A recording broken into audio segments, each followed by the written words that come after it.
August 10, 1942, 4:23 a.m. Morozovskaya Airfield, Soviet Union.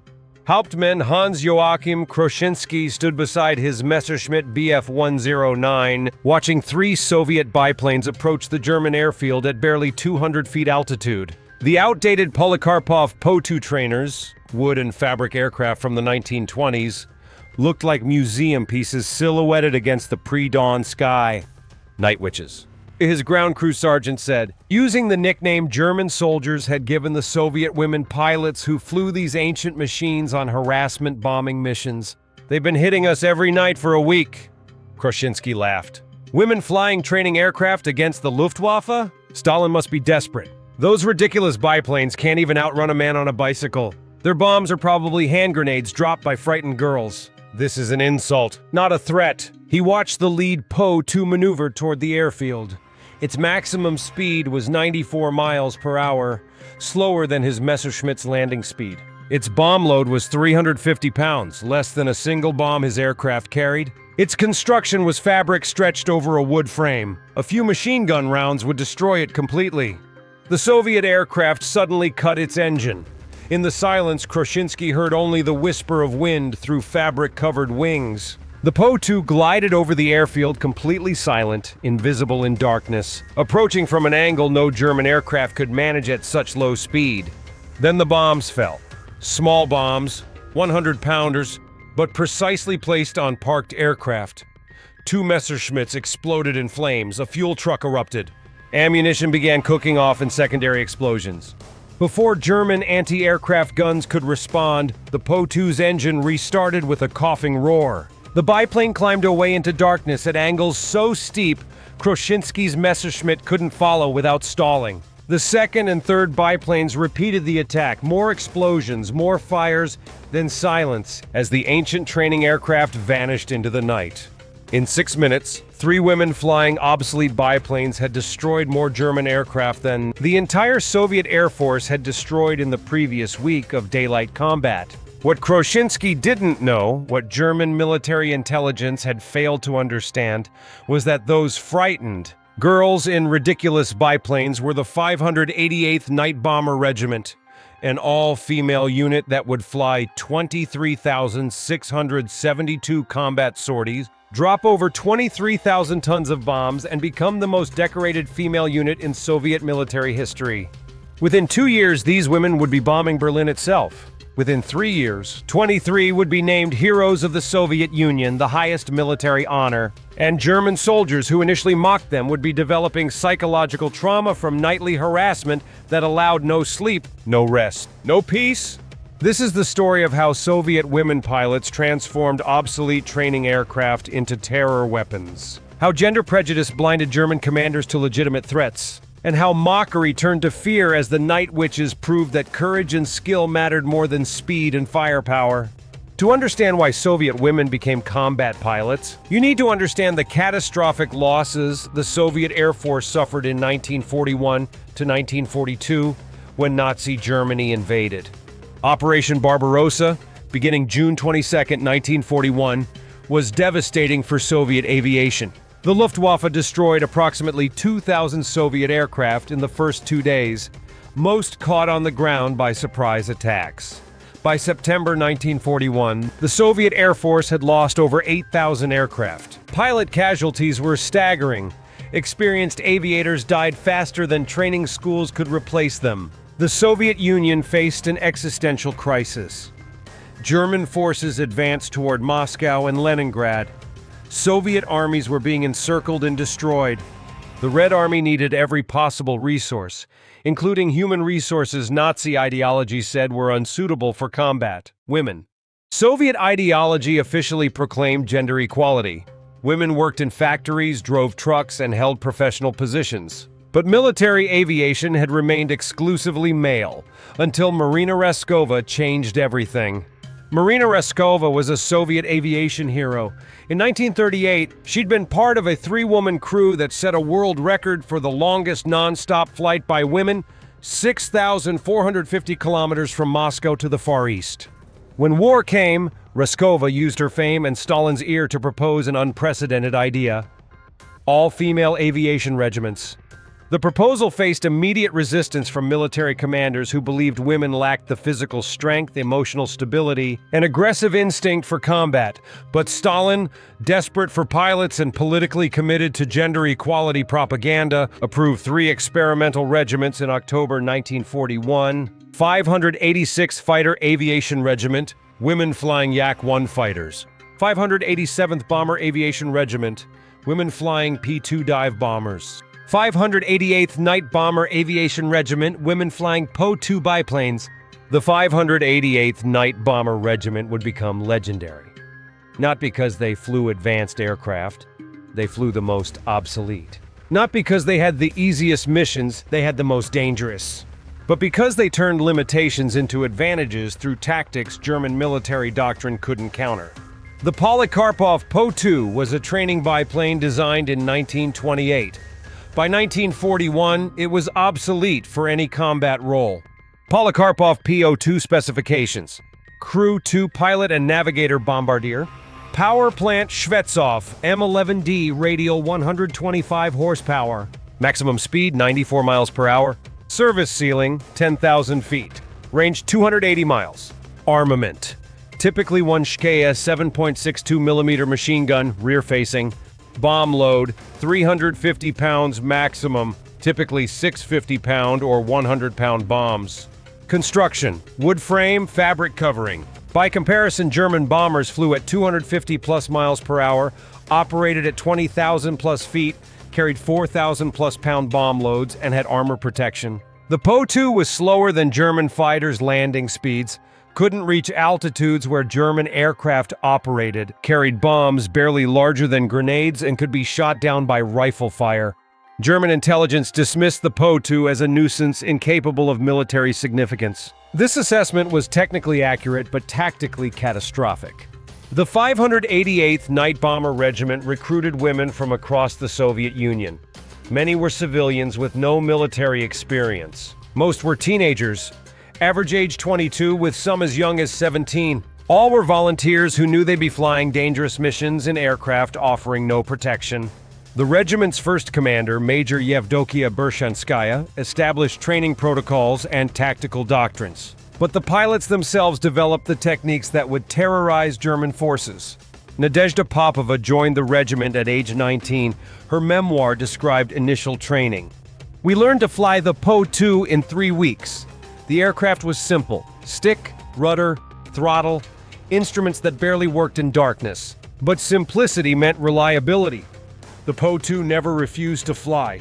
It forgave mistakes. It could land anywhere. These advantages outweighed every limitation. We learned to use what we had rather than wish for what we didn't." The women faced immediate prejudice from male Soviet aviators. Men flying modern fighters mocked them. Ground crews treated them as novelties. Male commanders doubted they could handle combat stress. German forces assumed they were propaganda theater, not a genuine military threat. Both assumptions were wrong. The regiment developed tactics exploiting the Po-2's characteristics. Silent approach: cut engine at altitude, glide to target silently. Fabric-covered wings made almost no sound. German defenders heard no warning until bombs exploded. Low-level operations: fly at 200 to 500 feet altitude, below German radar coverage. Too low for effective anti-aircraft fire, close enough for precise bombing. Night operations only: the Po-2 would be helpless in daylight against German fighters, but at night, its slow speed became an advantage. German fighters couldn't fly slow enough to engage without stalling. Multiple sorties: each crew flew 8 to 15 missions per night. Return to base, refuel, rearm, take off again. German positions received no rest and no recovery time between attacks. Minimal equipment: no parachutes, not enough weight capacity, no radios, not reliable enough. No navigation equipment: pilots used dead reckoning and landmarks. Aircraft were stripped to minimum weight for maximum bomb load and fuel. These tactics transformed training biplanes into effective harassment weapons. Individual attacks did minimal damage, but continuous nightly attacks prevented sleep, destroyed morale, and forced German forces to maintain constant defensive posture. Junior Lieutenant Irina Sebrova, who would fly 1,008 combat missions, more than any other woman pilot in history, described the experience. Every mission was terrifying. We flew in darkness, navigating by landmarks we could barely see. We had no defenses. If German fighters found us, we died. If ground fire hit us, we burned. The aircraft was fabric and wood. It offered no protection, but we flew anyway. 8 missions per night, every night. We understood our role wasn't destroying German armies. It was preventing them from resting. Exhausted soldiers make mistakes. We caused that exhaustion. German forces first encountered the Night Witches in June 1942 during operations around the North Caucasus. Initial reactions mixed amusement with irritation. Gefreiter Wilhelm Johansen, serving with the 3rd Panzer Division, wrote in his diary, June 23, 1942. For the past week, Soviet aircraft have been bombing our positions at night. Not real bombers, ancient biplanes that sound like sewing machines. The bombs are tiny, little damage, but they come every night, multiple times. Just as we fall asleep, more bombs, then more, then more. It's maddening. They call them night witches. Appropriate name. They prevent sleep like witches casting spells. German commanders initially ordered fighters to intercept the Po-2s. This proved almost impossible. The Po-2's cruising speed, 90 miles per hour, was below the stall speed of most German fighters.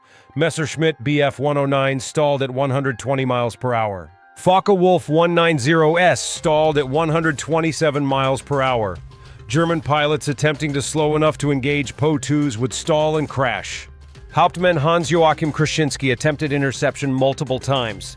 His combat reports revealed growing frustration. July 2, 1942. Attempted intercept of Soviet biplane at 0300 hours. Detected aircraft by engine sound, approached from rear.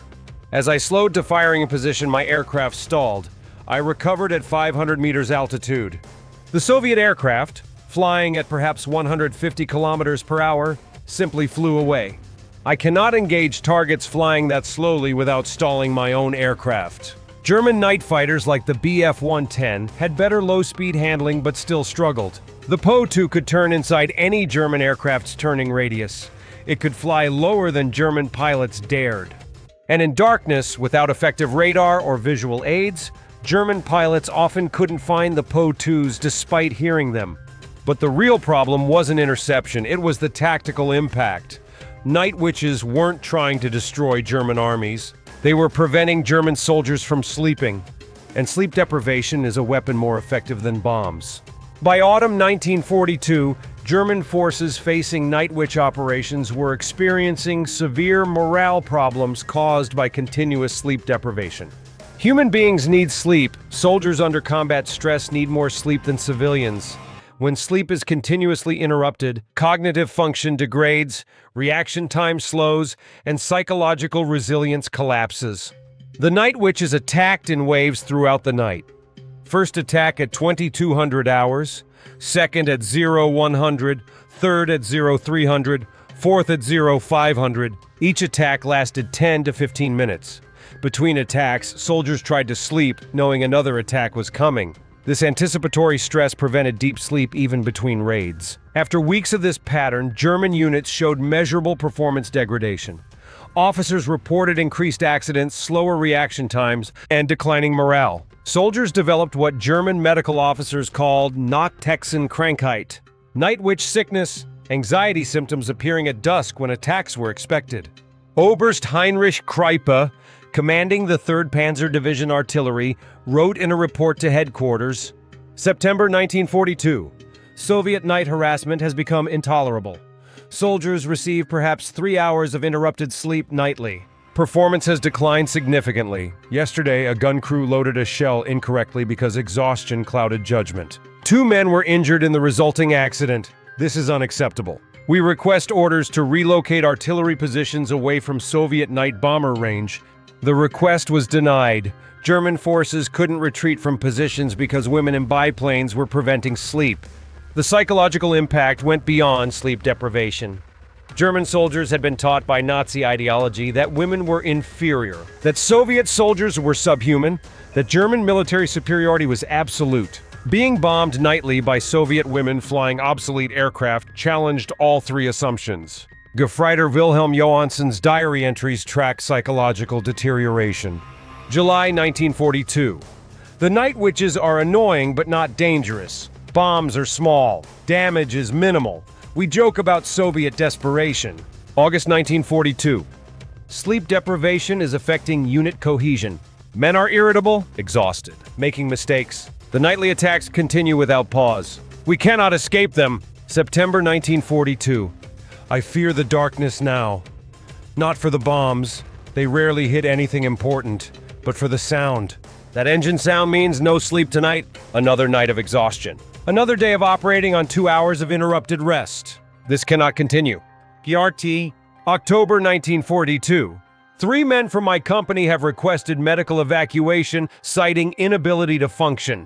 The medical officer diagnosed severe anxiety brought on by continuous sleep disruption. German soldiers evacuated because Soviet women in training aircraft prevent them from sleeping. This is humiliating beyond words. As German forces adapted defenses against night witch attacks, the 588th Regiment evolved tactics that maintained effectiveness despite increasing opposition. German anti-aircraft units learned to position searchlights to illuminate low-flying aircraft. The 588th responded by attacking in pairs. The first aircraft would draw searchlights, while the second aircraft would bomb while defenses focused on the first. Both would escape into darkness before anti-aircraft guns could respond effectively. German forces deployed machine gun positions to fire at engine sounds even when aircraft weren't visible. The 588th responded by approaching from multiple directions simultaneously, forcing defenders to choose which target to engage while others bombed unopposed. German commanders attempted to predict attack patterns and pre-position defenses. The 588th responded by varying attack times, approach angles, and target selection so that no pattern emerged. Most effective was the silent glide technique. Pilots would cut engines at altitude and glide to targets completely silently. German defenders heard no warning. The first indication of attack was bombs exploding. By the time anti-aircraft guns fired at engine restart sounds, the Po-2 was already climbing away into darkness. Senior Lieutenant Nadezhda Popova described the technique. We'd approach at 2,000 meters, then cut the engine and glide. The Po-2 glides well, slow descent, good control. In darkness, we were invisible and silent. We'd release bombs, restart the engine, and climb out before Germans understood what happened. This technique worked throughout the war despite German attempts to counter it. The regiment also developed innovative bomb delivery methods. Standard bombs were hung on external racks, but pilots discovered that fragmentation bombs could be placed in cloth bags and hand-dropped by navigators. This allowed larger bomb loads because the bags weighed less than metal racks. Navigators became bombardiers, leaning out of open cockpits in freezing conditions to hand-drop bombs while pilots maneuvered for precision. Accuracy improved dramatically. A hand-dropped bomb could be placed within 10 meters of the target compared to 30 to 40 meters with rack-mounted bombs. Junior Lieutenant Irina Sabrova recalled, "My navigator, Nadia, would lean out with bombs in a sack. I'd fly as low as I dared, sometimes 50 meters. She'd call left. Left! Steady! Drop!" and release bombs by hand. We could hit vehicles, gun positions, small buildings. Germans thought the Po-2 was inaccurate. They were wrong. With good teamwork, we were very accurate. By 1944, Soviet forces were advancing westward. The 588th Night Bomber Regiment moved forward with the Red Army, continuing harassment missions against German positions. In April 1945, they flew missions against Berlin itself. The ultimate humiliation for the Luftwaffe. Berlin was the most heavily defended target in Germany. Thousands of anti-aircraft guns, searchlights by the hundreds, night fighters based at nearby airfields and the Luftwaffe's headquarters. And yet Soviet women in training biplanes flew against it. The missions weren't strategically significant. 350 pounds of bombs couldn't meaningfully damage a city, but symbolically they were devastating. Women flying obsolete Soviet aircraft were bombing the German capital while the Luftwaffe, which had begun the war as the world's most feared air force, watched helplessly. Senior Lieutenant Nadezhda Popova flew missions over Berlin in April 1945. Her memoir described the experience. Berlin was lit up by searchlights, hundreds of them, sweeping the sky.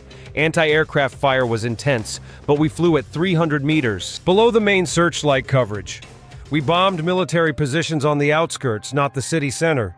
The psychological impact was what mattered. German soldiers defending Berlin knew that Soviet women were bombing them. That knowledge broke something in their morale. They'd been told they were the master race. Soviet women in biplanes proved otherwise. German defenders in Berlin confirmed the psychological impact. Obergefreiter Hans Müller, serving in an anti-aircraft battery, wrote in a letter captured by Soviet forces, April 18, 1945, "Last night Soviet biplanes bombed our position. Ancient aircraft that should be in museums. Flown by women, we captured one crew 2 days ago and were shocked to find the pilot was a girl barely 20 years old. We, the Luftwaffe that conquered Europe, are being bombed by Soviet girls in training aircraft while our jets and modern fighters sit grounded for lack of fuel. This is the ultimate humiliation. We've lost not just the war but our dignity." The 588th Regiment flew its final combat missions on May 4, 1945, 3 days before Germany's surrender. In total, they'd flown 23,672 combat sorties, more than any other Soviet bomber regiment. They'd dropped 23,000 tons of bombs. 23 pilots were named Heroes of the Soviet Union. 30 pilots died in combat, a relatively low loss rate considering the mission's danger. Behind the statistics were women who died in flames, in crashes, or from wounds that obsolete aircraft couldn't protect them from. Junior Lieutenant Yevgenia Rudneva, 24 years old, was one of the regiment's most skilled navigators. She'd flown over 600 missions. On April 9, 1945, 1 month before war's end, her aircraft was hit by anti-aircraft fire over East Prussia. The Po-2, with its fabric covering and wooden frame, caught fire instantly. Neither Rudneva nor her pilot escaped. She was awarded Hero of the Soviet Union posthumously. Senior Sergeant Yevgenia Nikolina, 23 years old, died when her aircraft was hit during a mission over the Taman Peninsula in September 1943. The Po-2's fuel tank, located directly in front of the pilot, exploded. She and her navigator were killed instantly. Junior Lieutenant Vera Belaya, 20 years old, was shot down by a German night fighter in August 1943. Her Po-2 crashed in German-occupied territory. She survived the crash with severe injuries but was captured. German soldiers, learning she was a pilot, executed her rather than treating her as a prisoner of war. Her body was recovered after Soviet forces retook the area. The regiment lost 30 pilots and navigators killed in combat. But thousands more survived with psychological scars from flying missions where death was prevented only by darkness, luck, and skill. Many developed hearing loss from engine noise in open cockpits. Some suffered frostbite from flying in -40°C temperatures without heated cockpits. All carried memories of friends who died in flames because obsolete aircraft offered no protection. Senior Lieutenant Nadezhda Popova flew 852 combat missions, surviving when many didn't. Her post-war reflection captured the experience. "We were young women flying obsolete aircraft on missions that should have been suicide. We survived because we were good, because we were careful, and because we were lucky. Many weren't lucky. I remember every face of every girl who died. We were told we were equal to men. We proved it by dying in the same flames, the same crashes, the same terror, but we also proved we could fly, could fight, and could win." German military analysis of the Night Witches evolved from mockery to grudging respect, to frank admission that Soviet women had developed tactics German doctrine couldn't effectively counter. Early assessments from 1942 dismissed them as propaganda nuisances. By 1943, German reports acknowledged significant morale impact. By 1944, German intelligence was studying night witch tactics as examples of asymmetric warfare, where inferior equipment was employed through superior tactics. A German intelligence report from September 1943, captured by Soviet forces, provided an honest assessment. Soviet 588th Night Bomber Regiment employs obsolete Po-2 training aircraft for continuous night harassment of German positions. Aircraft specifications suggest minimal military value. However, tactical employment, multiple nightly sorties, silent approach techniques, precision bombing from low altitude creates disproportionate psychological impact. German forces subjected to these attacks experience measurable performance degradation from sleep deprivation. Recommendation: these operations should not be dismissed as propaganda theater. They represent effective use of limited resources through innovative tactics. countermeasures have proven largely ineffective. By 1944, German pilots who'd initially mocked the Night Witches were requesting transfers away from sectors where they operated. Luftwaffe night fighter pilots found engaging Po-2s frustrating and dangerous. The slow Soviet biplanes could outturn German fighters, and pursuing them at low altitude in darkness risked crashes. Hauptmann Hans-Joachim Kroschinski, who'd laughed at the Night Witches in 1942, wrote a very different assessment in 1944. The Soviet women flying Po-2s have proven more effective than we anticipated. They don't win through superiority of equipment. Their aircraft are obsolete. They win through persistence, courage, and tactics that exploit our limitations. We cannot intercept them effectively. We cannot prevent them from attacking. We can only endure nightly harassment that degrades our operational effectiveness. This is not the war we trained for. We expected to face enemies we could defeat through technical superiority. Instead, we face enemies who render our superiority irrelevant through unconventional tactics. German soldiers in defensive positions developed dark humor about the Night Witches. They painted silhouettes of Po-2s on bunker walls. One for each attack survived. They sang songs mocking Soviet aircraft while simultaneously expressing fear of nightly raids. They developed superstitions about how to avoid being targeted. The psychological impact was real and measurable. German units in sectors facing Night Witch operations showed 30 to 40% higher rates of medical evacuations for psychological issues compared to units not facing such operations. Sleep deprivation, combined with knowledge that enemies were women flying obsolete aircraft, created cognitive dissonance that undermined morale more effectively than losses from actual bombing damage. After the war, the 588th Night Bomber Regiment was disbanded. The women returned to civilian life, many struggling to reconcile their combat experience with post-war Soviet society's expectations of femininity. 23 pilots were named Heroes of the Soviet Union, the highest Soviet military honor. The regiment collectively received numerous orders and medals. Individual pilots received recognition for exceptional courage. But many veterans felt their contributions were minimized because Soviet propaganda emphasized male combat heroism.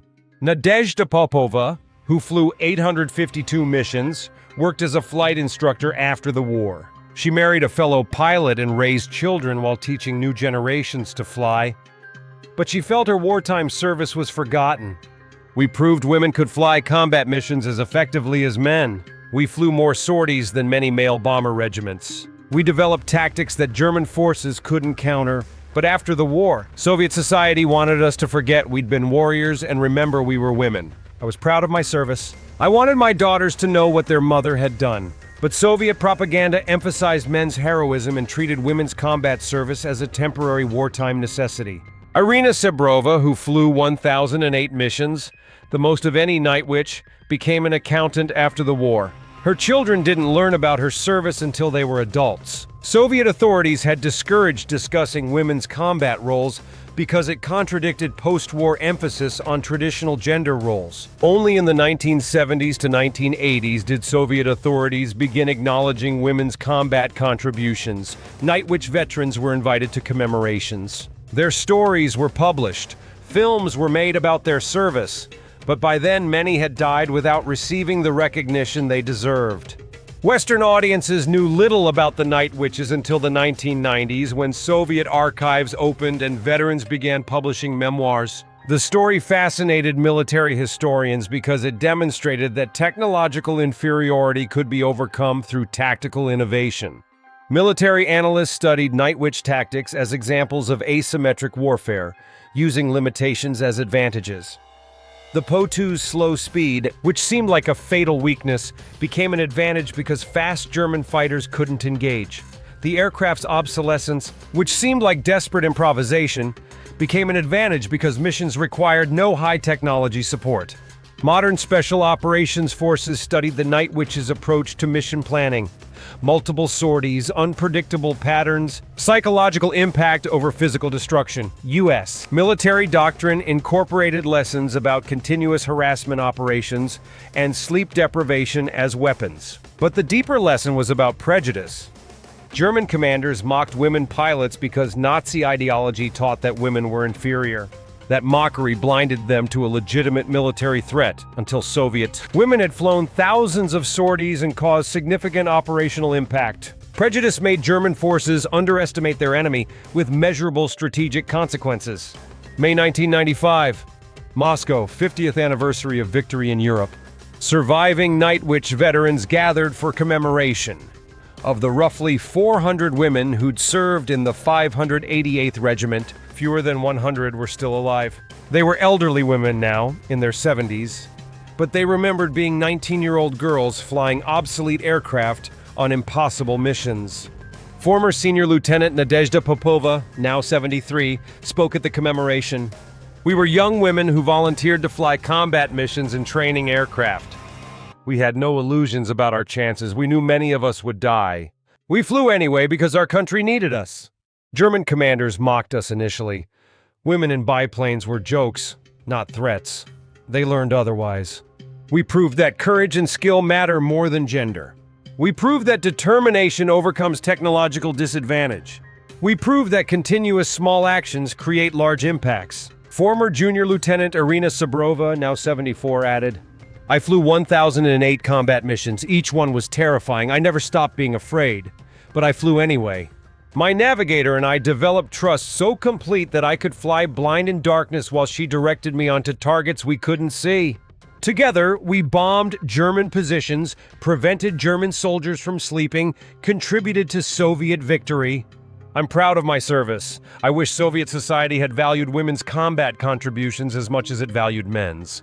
A German veteran, former Hauptmann Hans-Joachim Krasinski, now 76, attended the commemoration. Through a translator, he spoke. In 1942, I laughed when I heard Soviet women were flying biplanes against us. I thought it was desperate propaganda. Within months, I was requesting transfer away from sectors where night witches operated because the continuous harassment was affecting my unit's combat effectiveness. I learned not to mock enemies based on prejudice. The night witches weren't inferior because they were women or because they flew obsolete aircraft. They were effective because they developed tactics that exploited our limitations. That's professional military competence, regardless of gender. The ceremony concluded with a moment of silence for 30 women who died in combat and dozens more who died in the decades since. Former enemies, Russian women and German men, stood together honoring the memory of those who'd fought 50 years earlier. Former Night Witch navigator Galina Brock-Beltsova delivered final words. We flew in darkness in obsolete aircraft on missions German commanders initially mocked. We proved that underestimating enemies because of prejudice is strategically foolish. Gender didn't determine our effectiveness. Our training, our courage, and our tactics did. We want history to remember that women flew combat missions, fought effectively, and contributed to Allied victory. Not as exceptions or curiosities, but as professional military aviators who did their duty. The Night Witch's story became a symbol of female military capability and the dangers of prejudice-based strategic assessment. Modern air forces worldwide cite the 588th Regiment as evidence that gender-integrated military forces are effective. The Soviet Union's willingness to employ women in combat roles, driven by desperate necessity, accidentally created proof that women could perform military aviation duties effectively. Post-war arguments about women's military capabilities could point to concrete evidence. Soviet women had flown 23,672 combat sorties, dropped 23,000 tons of bombs, and received numerous military honors for courage under fire. Final statistics. 588th Night Bomber Regiment, 1942 to 1945. Total combat sorties, 23,672. Total bombs dropped, 23,000 tons. Heroes of the Soviet Union awarded 23. Order of the Red Banner recipients, 2. Combat losses, 30 killed in action. Damage inflicted, immeasurable, primarily psychological rather than material. Po-2 Night Witch aircraft performance. Maximum speed 94 miles per hour, slower than many German fighters' stall speeds. Service ceiling 10,000 feet, below German bomber operational altitudes. Bomb load 350 pounds, less than single bombs carried by German aircraft. Combat effectiveness disproportionate to specifications. German psychological impact. Medical evacuations for psychological issues in sectors facing Night Witch operations, 35% higher than sectors without.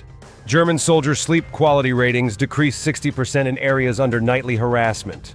German military performance assessments, 20 to 30% degradation in units experiencing continuous night attacks. Post-war recognition. Night Witch veterans still living, 1995, 100 of approximately 400 who served. Soviet women combat pilots total all units, approximately 1,100. Female heroes of the Soviet Union, aviation, 29. Women's combat aviation units disbanded, 1945. All female units dissolved immediately after war. The story of the Night Witches is ultimately about how prejudice creates blind spots that enemies can exploit. German commanders mocked Soviet women pilots in 1942 because Nazi ideology taught that women were inferior and incapable of military competence. That mockery prevented German forces from taking the threat seriously until Soviet women had already flown thousands of missions and caused significant operational impact. The Po-2 biplane was objectively obsolete. By every technical specification, it was inadequate for combat. But the Night Witches transformed limitations into advantages through tactics that exploited German vulnerabilities. They flew at speeds German fighters couldn't match. They operated at altitudes and times when German defenses were least effective. They attacked continuously, preventing rest and degrading enemy performance through psychological impact rather than physical destruction. Hauptmann Hans Joachim Kruszyński had laughed in August 1942 when he saw Soviet biplanes approaching. Women flying training aircraft against the Luftwaffe? Ridiculous. An insult. Impossible to take seriously. By October 1942, his unit was experiencing measurable performance degradation from sleep deprivation caused by nightly attacks he couldn't prevent. By 1944, he was requesting transfers to avoid sectors where Night Witches operated. By 1945, he was watching Berlin being bombed by the same women in the same obsolete aircraft he'd mocked 3 years earlier. The mockery had stopped when German soldiers realized that gender and technology were irrelevant compared to determination, skill, and tactical innovation. Nadezhda Popova had volunteered at age 19 to fly combat missions in an aircraft so obsolete it belonged in a museum. She flew 852 missions over 3 years, survived when 30 of her comrades died, and returned home having proved that women could fight as effectively as men. She'd flown in darkness, in an open cockpit, in temperatures that froze skin in seconds. She'd navigated by landmarks barely visible in moonlight. She'd bombed German positions from altitudes where machine guns could kill her. She'd done all this in an aircraft made of wood and fabric that burned when hit. And she'd survived to see Germany defeated, partially because she and her fellow Night Witches had prevented German soldiers from sleeping, from recovering from operating at full effectiveness. The lesson remains relevant. Never underestimate enemies based on prejudice. Technology doesn't determine effectiveness, tactics do. Continuous small actions create large impacts, and courage, skill, and determination matter more than gender when professional military competence is required. German commanders mocked Soviet women pilots in 1942. By 1945, those same women were bombing Berlin while the Luftwaffe watched helplessly. The mockery had died somewhere between the first night attack and the 23,672nd sortie. It died when German soldiers realized that exhaustion from nightly harassment was degrading their combat effectiveness more than any daylight bombing raid. It died when prejudice met reality, and reality won. The Night Witches flew obsolete aircraft on impossible missions and succeeded because they refused to accept that their limitations made them inferior. They turned disadvantages into advantages, transformed mockery into respect, and proved that underestimating enemies because of prejudice is the most dangerous mistake military commanders can make. German commanders learned that lesson too late, after Soviet women had already flown tens of thousands of missions and contributed to Germany's defeat. The Night Witches taught it through persistence, by flying every night, by bombing every target, by never giving German forces the rest they needed to recover. They taught it through innovation, by developing tactics that turned the Po-2's obsolescence into advantage, that made its slow speed unhittable, that made its simplicity reliable. They taught it through courage, by climbing into fabric-covered aircraft night after night, knowing that a single bullet could set them on fire. The German fighters hunted them, that death waited in every mission. Senior Lieutenant Irina Sabrova flew her 1008th and final mission on May 4th, 1945. She landed at dawn, climbed out of her Po-2, and watched the sun rise over a Germany that would surrender in 3 days. She was 24 years old. She'd flown more combat missions than most male pilots would fly in entire careers. Her navigator hugged her, both women crying, not from fear or relief, but from the realization that they'd survived when so many hadn't. That they'd proven themselves when the world had doubted them. That they'd contributed to victory flying aircraft their enemies had mocked. "We did it," her navigator whispered. "We actually did it." They had, against prejudice that said women couldn't fight, against technology that said biplanes couldn't compete, against odds that said teenage girls in obsolete aircraft should have died in their first week of combat. They'd flown 23,672 sorties and survived to tell the story. The Po-2 biplanes were scrapped after the war, obsolete even by 1945 standards, kept in service only because women pilots had proven they could employ them effectively. Some were preserved in museums as reminders of desperate times when the Soviet Union used every resource, including women and outdated aircraft, to survive. But the real legacy wasn't the aircraft. It was the proof that courage and skill transcend gender, that tactical innovation defeats technological superiority, that continuous pressure breaks even the strongest defense.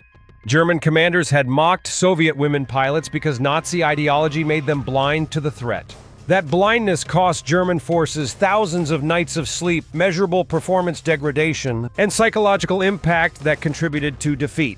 The Night Witches had proven that being underestimated was an advantage. German forces didn't take them seriously until after they'd established operational patterns. By the time Germans understood the threat, the Night Witches had refined tactics that German defenses couldn't effectively counter.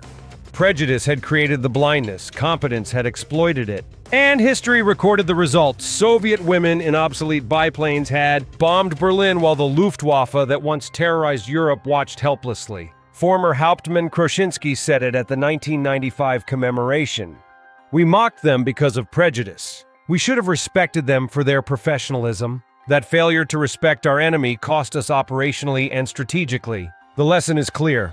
Assess enemies based on their capabilities and tactics, not on prejudices about gender, technology, or appearance."